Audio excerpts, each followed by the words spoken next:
I suggest we start. I think we have most people in already. And if you hear your name, please take the stage. Olena Sukhmanova, First Deputy Minister of Justice. Of Ukraine, she's not around. Alexei Vyskup, First Deputy Head of the State Agency for e-Government. Here you are. Vilma Misyukonyene, digital industry expert on EU affairs and digital policies. Ivar Talo. Andriy Malashchenko. Thank you. And Yevgen Krashan. So how do I put it correctly? B2B or V2V? B2B. B2B director of the Kyivstar company. Thank you. So digitalization is usually accompanied by increased trust towards informational resources. And today we'll be mostly talking about cybersecurity, enhancing internet security, protecting internet users' rights. And here you have our distinguished panelists. And you know what? People of my generation used to celebrate on November the 7th on occasion of something we no longer like to talk about.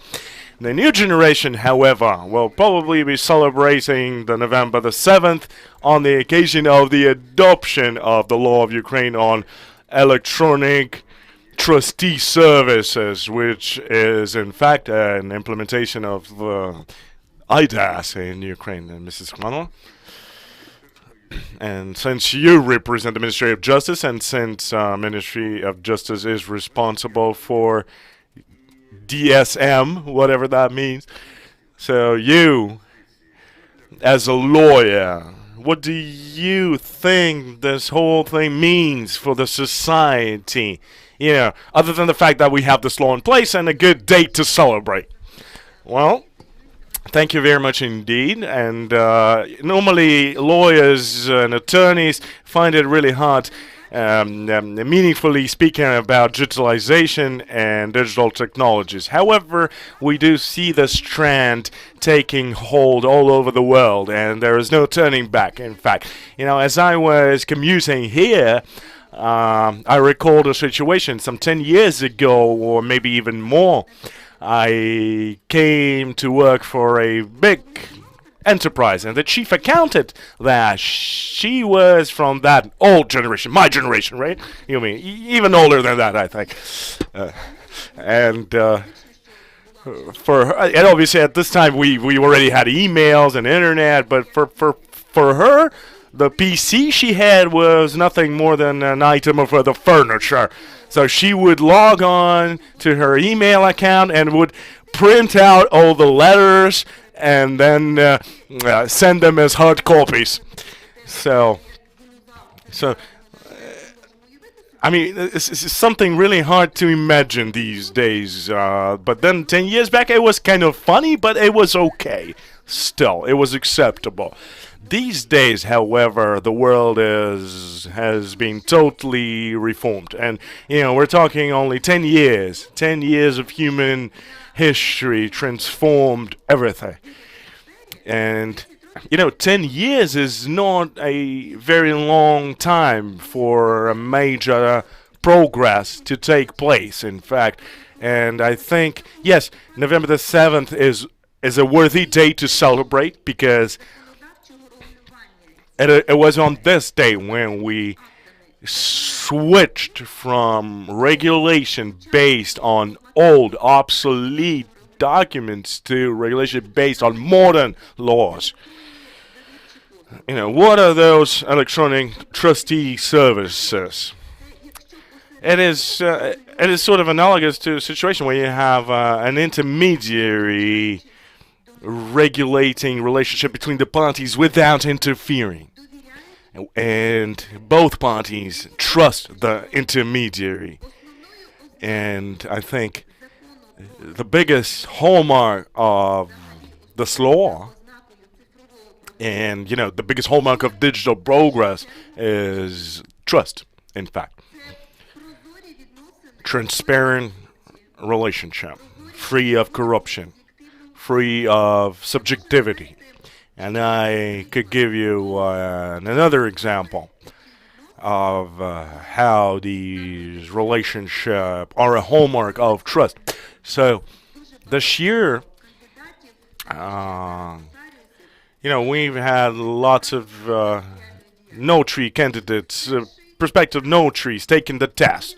And for the very first time in Ukraine's history, the test was carried out in a sort of a human-to-computer interface method. So no human factor whatsoever, no interviews, no subjectivity whatsoever. And in fact, the commission even had people change their workstation, change their credentials, login details, just to keep it unbiased. And I really like that.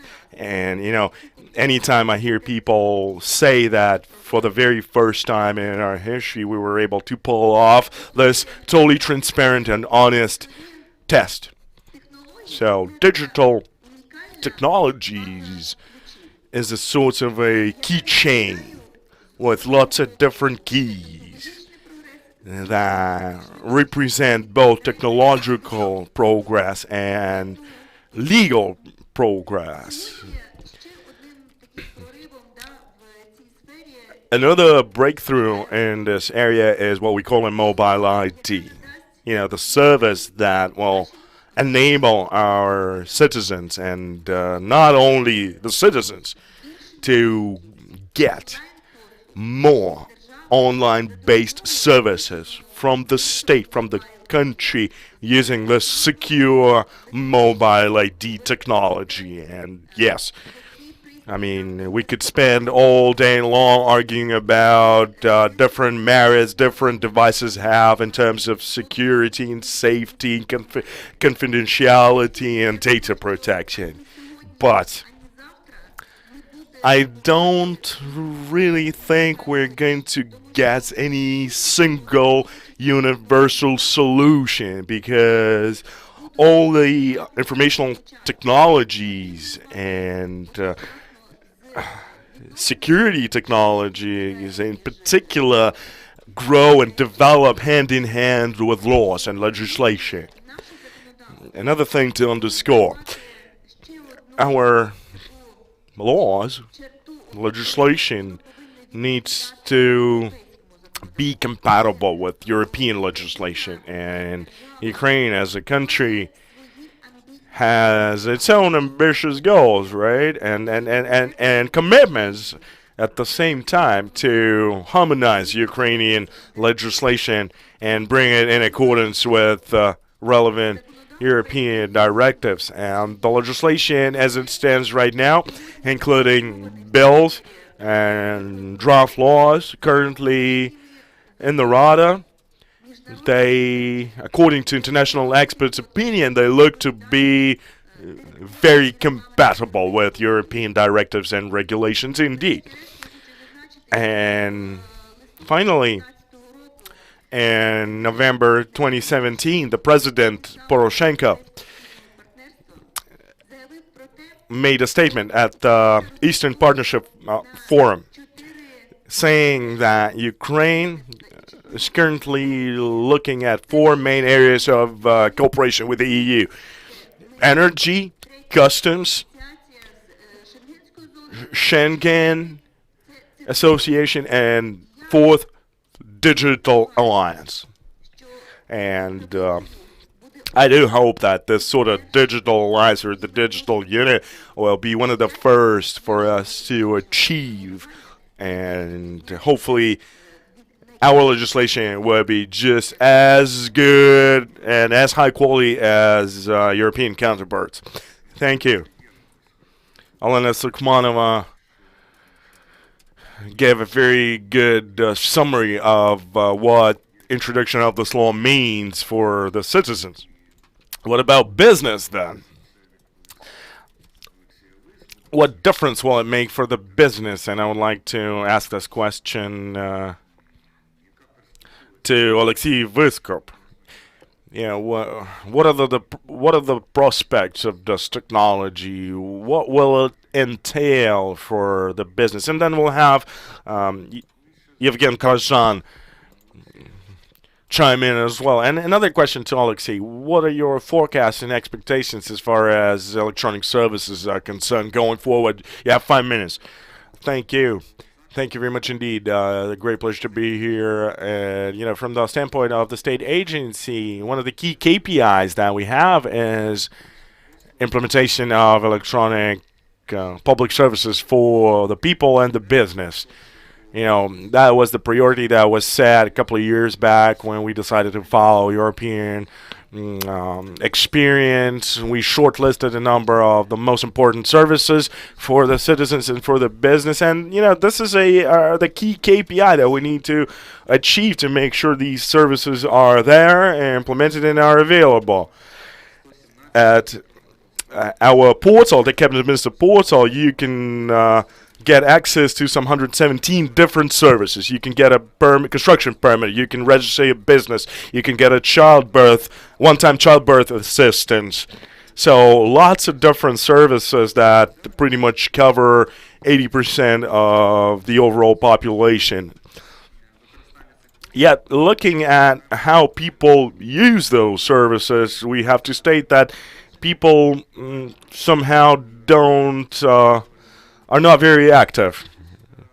So if you look at childbirths, on average we have 350,000 childbirths a year, and only some 23,000 people vouch to use that service. So I think the accessibility is the key. There are some 5 million active electronic signatures, mostly in the hands of business, and for average citizens it's quite complicated, quite unclear, and not easy to use. So if you're looking at European experience, you need to achieve that degree of coverage to be able to actually promote this idea. And to do that, there are two main ways you can do it. When one way is when the government would issue with a sort of an electronic passport with your credentials and your essential information, or the mobile ID as a more nimble technology, if you will, where you have your own digital signature stored on your SIM card. And I'm sure Inver will speak to Estonian experience and describe this as well, because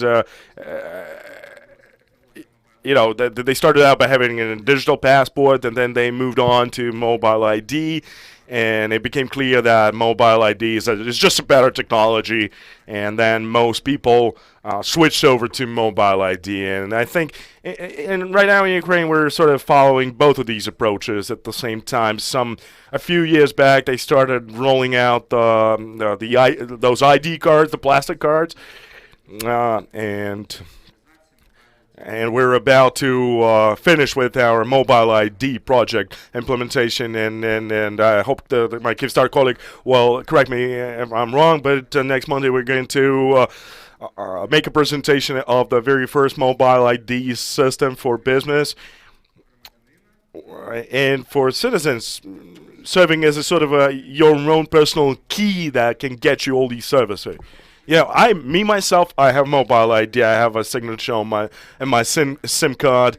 This Friday, as I say, we're going to present additional electronic services.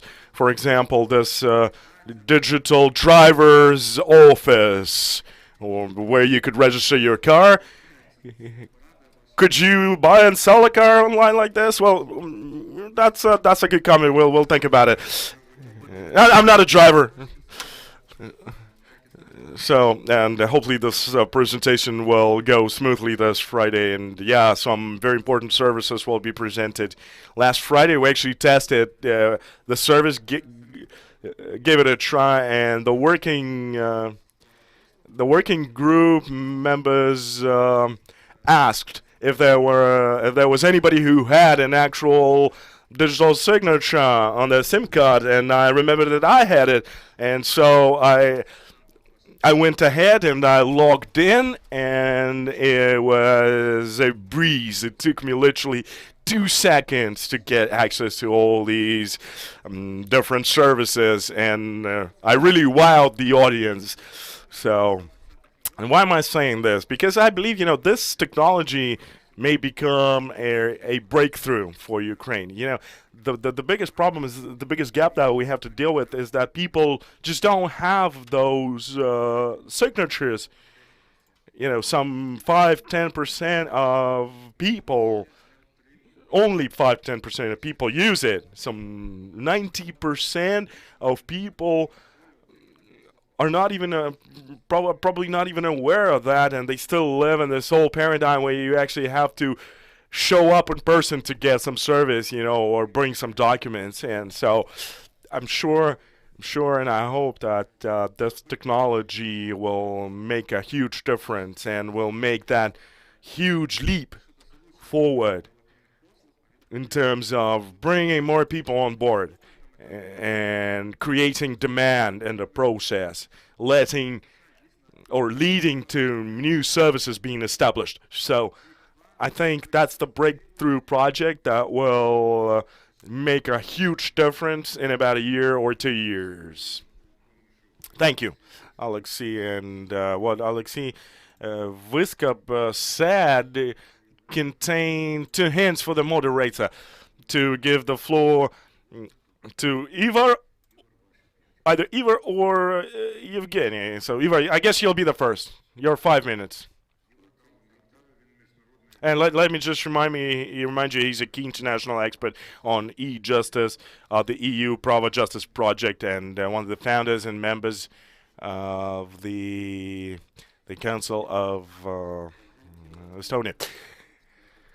And speaker. Let me just remind you a couple of things that are very obvious probably to many, but which haven't been voiced. It's kind of the Eurospeak mostly, so not the latest ones. These were very concrete examples. But I mean, we are talking about that these electronic trust services influence economic growth and so on. But how does it actually appear? What is it? Very short excursion to history. I mean, when we lived in village, there was no need for identification papers. We knew each other. I mean, everyone knew in the village that I'm me, that I'm son of my father and live in this house. And if we had to make a deal, we just shook hands. Then when the horizon grew and there was industrialization, mass society, we didn't know each other anymore. Then we introduced these documents. I mean, passports. First they were professional passports. Like to this day, people have these sailors' passports separately. But anyway, this was sort of how the national passports and IDs came about. And it's only natural. We needed to identify ourselves. The systems needed to be sure that these are us, as not to skim this. And with the rise of internet, we need to identify people there. And initially it was before the trust services. There was EU directive from 1999 actually of electronic signature. Which allowed that. But again, if we want to have a bigger market, if we want to use it outside these physical boundaries, then it is quite natural that we came to EIDAS, and I'm happy to say that Estonia pushed quite a bit for this to come to fore. So what does it mean? It helps us to function as modern society. So that is a simple answer why it needs, and it lowers transaction costs between us, eliminating or reducing the fraud. and that is the benefits as such. And on concrete level, what I would like to point out, I think in previous panels I spoke about Rader's question and this on property, and we've been talking with Alexei Voskub about how can we use some electronic tools, and basically they involve the digital identity. The second thing that also was talked before and will be talked afterwards is the question of public administration, question of paper. I mean, we can eliminate paper. Actually, the EIDAS directive suggests that the electronic document is of the same value as a paper-based document. So, yes, we need in Ukraine still to develop the digital stamp and some of these issues, but I mean, the framework is there. And then we can actually get rid of, I mean, at the moment, there is in Ukraine already the circulation of electronic documents, but parallel, there is still the paper-based documents. So why is the duplication? Well, let's try to start moving forward and changing all this. And so it is good both in the people level getting services and in the society level just getting better economic growth. Let me just finish by saying in Estonia, when we started this use of digital signatures, then there was always a question, so how good is it? I mean, what does it do to us? And then we were sitting and thinking, how many signatures does a person give in a week or in a month, and how much sort of it is worth? And we came actually to a broad understanding that if people are using 40 digital signatures a year, that is 1 week's work, that is actually 1% of GDP growth added to the economy, and that is something that raises our overall welfare. Thank you very much. Дуже дякую, Ігоре. Я вам з власного досвіду скажу, що мені доводиться підписувати дуже багато From personal experience, you know, I have to sign lots of different documents, and every time I do sign them, the signature looks different all the time. And hopefully my electronic signature will look exactly the same every time I apply it. So, yes. Introduction of digital signatures is not only about lowering the cost of transactions, not only about reducing paper circulation, but it's also about trust to that transaction, assurance of this transaction being fair and transparent. You know, if only you had some idea on how many requests to conduct a forensic expertise of a signature we've got, hundreds. Whereas electronic signatures, they also contain a timestamp, and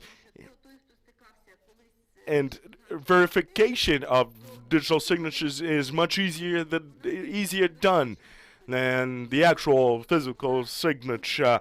And you know, if you know something about forensic signature expertise, you would know that in most of the cases it is really hard to reach a definitive conclusion. There are hundreds and thousands of different parameters you have to look at, and sometimes it's just impossible to get a very good and reasonable conclusion. Thank you. Yevgen Krazan. I represent Kyivstar. Can you hear me? Yeah. You have 5 minutes. We can hear you, and you have 5 minutes. And thank you, Alexei, for announcing this. In about 2 days' time, we're going to launch a mobile ID. So in 1 day's time, on 2 days' time, on the 20th. Okay.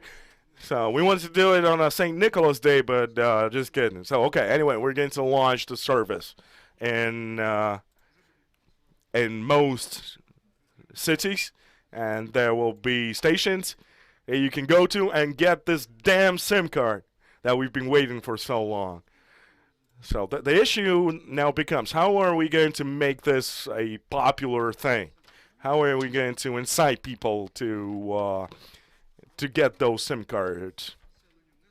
Because the problem is that most people don't really understand what it means and what this thing is. So, you know, we've got our work cut out for us, and the biggest thing is to integrate most of these electronic services in the system to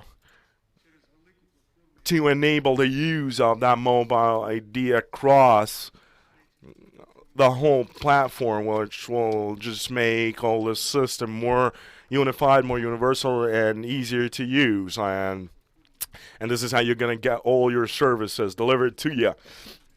So please follow the announcement of what services are being rolled out.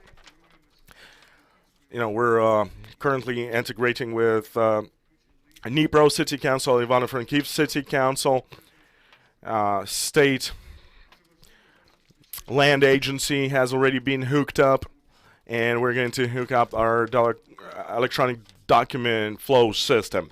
We have, in fact, announced integration with a platform that we named StarDocs. That's a sort of a corporate document flow service developed by our company that will benefit businesses greatly, because this thing is going to have an integrated digital signature module, and it will actually enable you to send and receive documents electronically without having to use hard copies.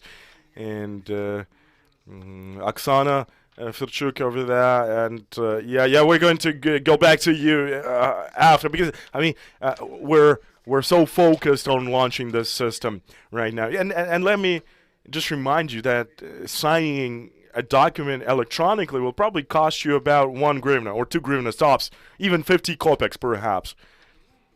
And then if you compare that with the price tag on making a physical signature, and you also account for logistics and delivering those documents back and forth, and the price for electronic signature is really, really low, and you could in fact sign contracts with smaller businesses located somewhere outside your city, meaning that you no longer have to go there in person to sign those papers. And then the signatures that we use for mobile ID, those meet all the international and European standards. The cryptography system, for one, is exactly the same, and we still need to do more on the level of our regulators to make our documents admissible in Europe, and vice versa. And there's another hurdle that needs to be overcome.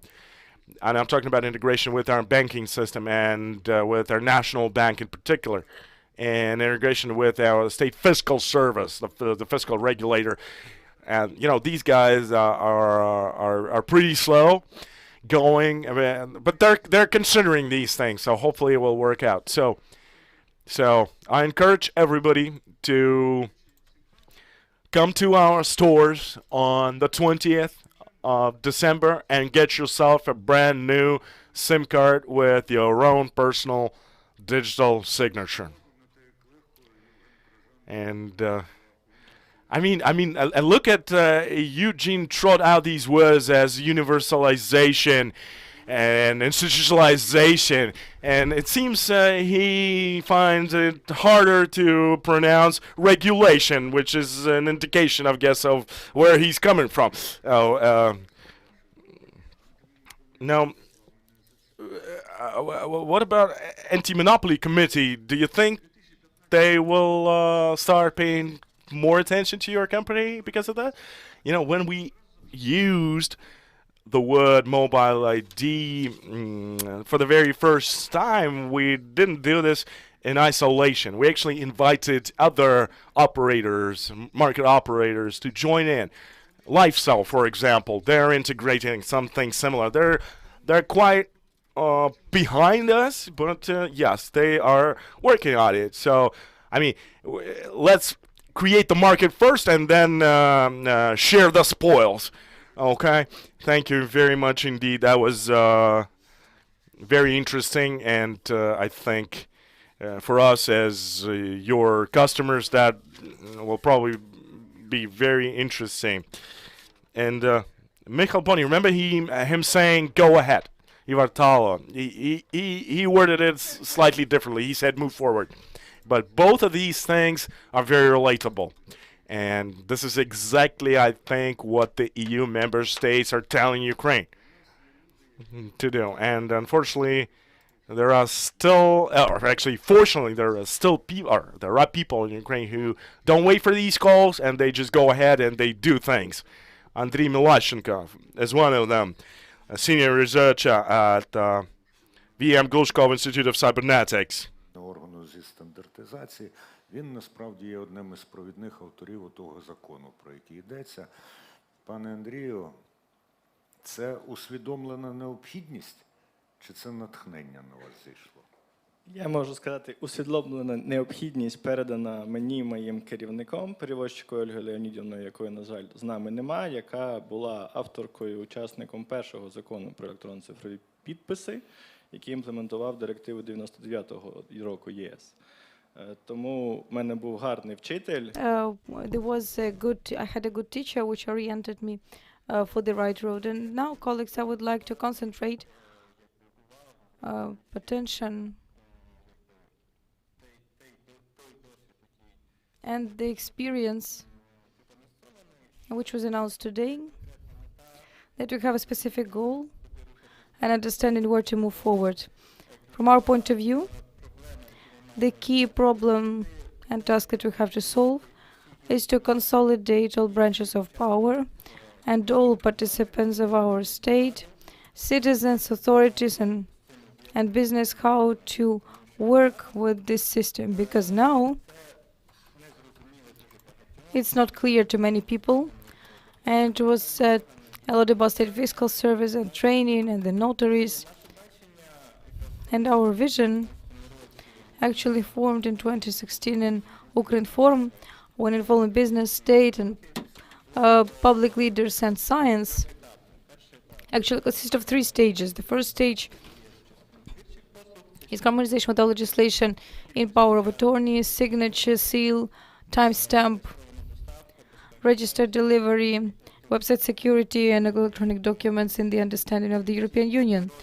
That is all paper analogs that we know, that we use in business. Actually, they have legal proof. And that's the key problem that exists in infrastructure. As for regular email, you won't be able to simply prove that you have sent or received that letter. So the concentration of this huge amount of paper business processes, in our interpretation, is that after that, the law has worked. More than 120 standards for its implementation were adopted. I really thank the ministry for that, the cabinets of the cabinet ministers, the Ministry of Justice for its implementation. The following step would be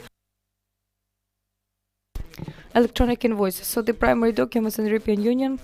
It was adopted in 2014, the Directive 55,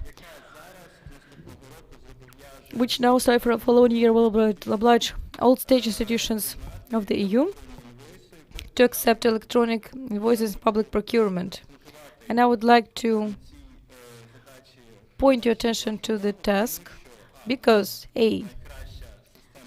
we have the best system of public procurement in the world, which received a lot of prizes. Now we're developing amendments to legislation in the tenders. We have rather progressive Ministry of Finance, which has to regulate not just the fiscal service, but also the customs, the treasury, the fiscal audits, the accounting chamber. So a huge amount of institutions that has to understand, and also the users, what electronic document is. When the state, by its example, is going to show that here I order services and assign it all in electronic form, then business and they are going to see this process realistically, because we understand a lot has been written in the law standards, but how this works in real life, and in many negative cases, the prosecutor's office, how it works in courts, that's critically important. It is the example of electronic invoice is actually a key one that can integrate our whole country and make a rather quick move in our development, because fortunately now, from the point of the World Bank As of 2016, we have the sixth position in the world by internet accessibility, its cost, and 113th place in regulating the digital market, and 114th by use of digital technologies by the state. So internet, yeah, but what to do with it, not clear yet.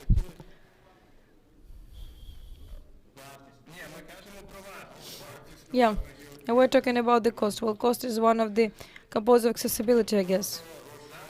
Yeah, so now I'm going to confirm that our vision is now well, the following step would be money. Actually, the paper base. And if we're able to solve that issue, it's going to open access. You mean money there? Does it mean that you need money, or do you want to get rid of paper money? No. I want to have all financial transactions in our country, in other countries. They are documentarily confirmed. And the issue is that now, for example, was the following. There was negative experience, how to protect yourself in cases of all those. And now the problem is that we have to work on the mechanism of the life cycle in the agreement, from its creation to its check, an archive, and also checked by all sides in the worst case of the biggest court claims. Okay, Andriy, the question is probably not scientific at all, but I should probably listen to you for the answer. In the most favorable conditions, how much time can they take, what we have been talking about, and in case of unfavorable conditions? And what would be the role of that political will over there? Well, now I can say that we see, well, the first step is the development by the Ministry of Finance, the Ministry of Economic Development, the procedure for checking primary electronic documents. With regard to the procedure of the Cabinet of Ministers, optimistically, we believe that's up to 2 years, because parties will agree the document. We have experience with the e-government agency that we're really thankful. State of electronic documents, which is going to be the basis. And as a result, we lost 6 months for agreeing 4 pages with 5 stakeholders. It is hard when there are many players.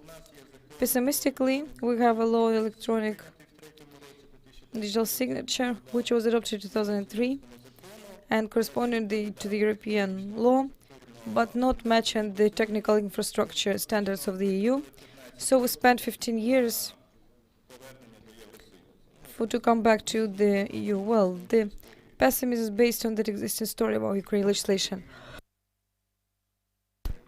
Okay, no, Vilma, then she is an expert of IT industry in EU as well as digital policy. Maybe before you submit your presentation, you would comment on what you have heard.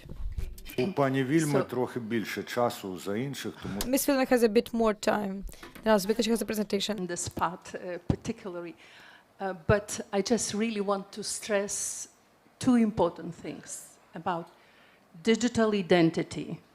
Right now we are discussing that the mobile identity is coming, and the Baltic states we are using for the 5 years and whatever with the mobile phone. But you probably heard that, you know, the Swedish people, they put some chips under the skin. And I'm pretty sure that, you know, the digital identity about any technology which is safe, trusty, recognized by the authorities and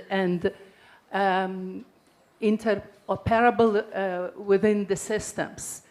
I believe that in the nearest future we have this digital identity which combines our finger, eye, you know, all with this, that we don't need anything. Second, about e-trust services. one thing what you need to do here in the country, but I just want to stress that AIDA's regulation and the implementation of it opens new era in the EU single digital market because it's enable cross-border digital services, cross-border authentication, verification of the individuals and the business. This means that you, as if Ukraine, signed the international treaty with the EU, when everything is in place, that means that you, as an individual, you can connect to any Austrian, Georgian, Lithuanian administration system. Online, you can open your company. You can online open your bank account. You can conduct business independently where you are. What does it mean for government? That means that now the governments are competing because it depends where the citizens and the businesses will pay their taxes. It depends what the favorable conditions for business and the society these governments will create. Because as you see with the startups and the companies establishing all the way around, on blockchain, whatever, people are everywhere. So this is about the governments to ensure that the businesses choose their environment first to make the operations and to pay the taxes. And about the services, trustee services. And the customer, I like very much the comment from Mr. Danchenko this morning, saying the customer should be in central place. So therefore, those who are developing these services, despite this is the government or businesses, or it should come also in the combination, because I think, and I'm very much sure that the government should work hand in hand with the businesses to develop less costly and more user-friendly services for citizens. So they really need, reflect the user needs. Looking at the current status, the law is already passed. The package of the supplement legal acts, part of this is in place. I'm very honored and very happy to work with the Ukrainian government, helping to facilitate this process further. And the EU just started, the member states just putting these schemes in place. And this is just a new journey for all of us. And Ukraine, I believe, is just on very, very time. Thank you. А презентація? What about the presentation? So are you going to give us the presentation or not, Vilme? After the panel. Okay, okay. В такому разі у нас... Well, in this case, we have 3 minutes to finish up this discussion, and I promise to give the floor to this gentleman in the 3rd row. Are you going to speak? No? Yes? Thank you. Just a small comment. I just wanted to make a correction that here in Ukraine, could you please introduce yourself? I'm Valery Chishuk, co-head of IT committee in American Chamber of Commerce. Here in Ukraine, what they call affordability of the internet is good. In the rankings where it's there, we mostly mean financial. In Ukraine, internet is very cheap, and that's good on the one hand.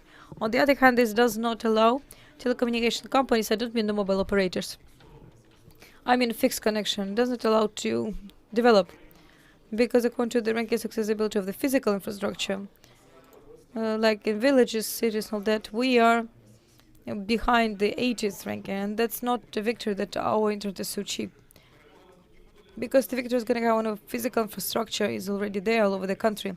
And it's from there that the price will come. Well, you as a person involved in the American Chamber of Commerce, he should have actually told us we are not as rich to allow us buy cheap things, right? If you have any final remarks, yes, ladies and gentlemen? No? I have just one question left then. Oh, something to speak? Yes, just quickly. Could you please give the microphone to the gentleman in the second row?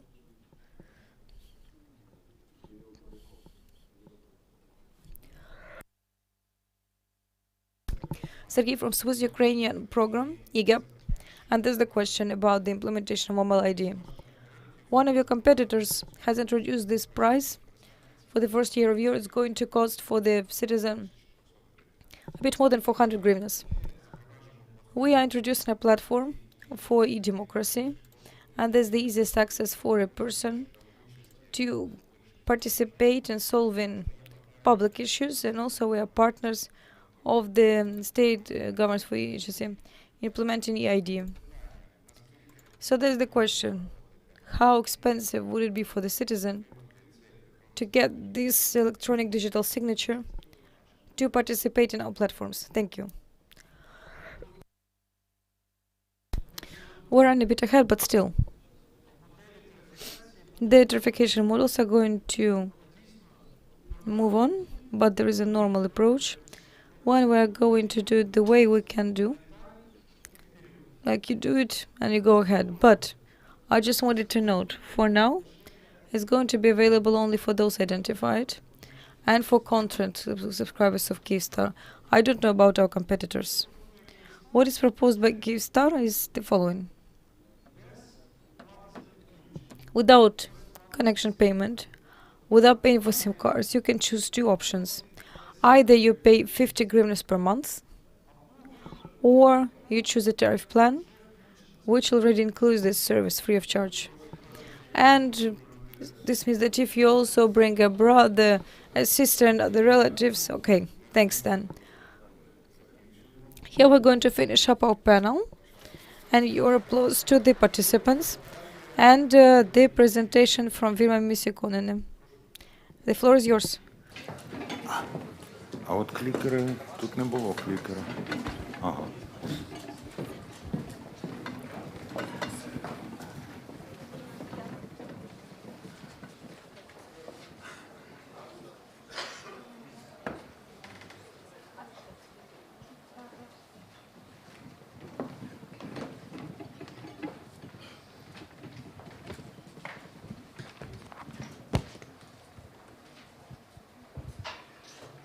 Okay, I will give a little bit of the flavor, you know, and food for your mind. Can we put the video, please?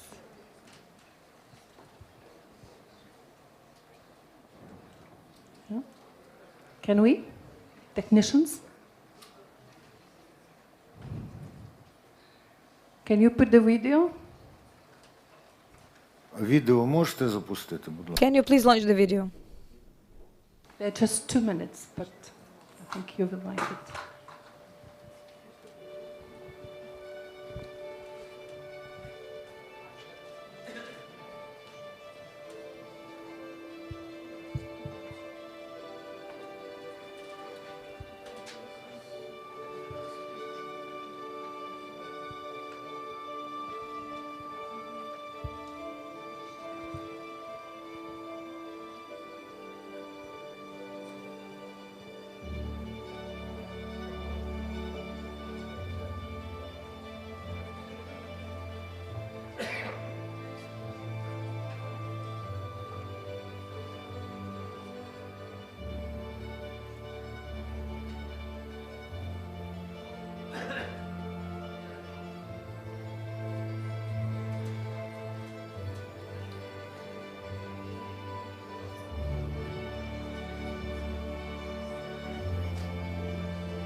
Okay, so if someone thinks that we still not live in the digital economy, I think you are wrong.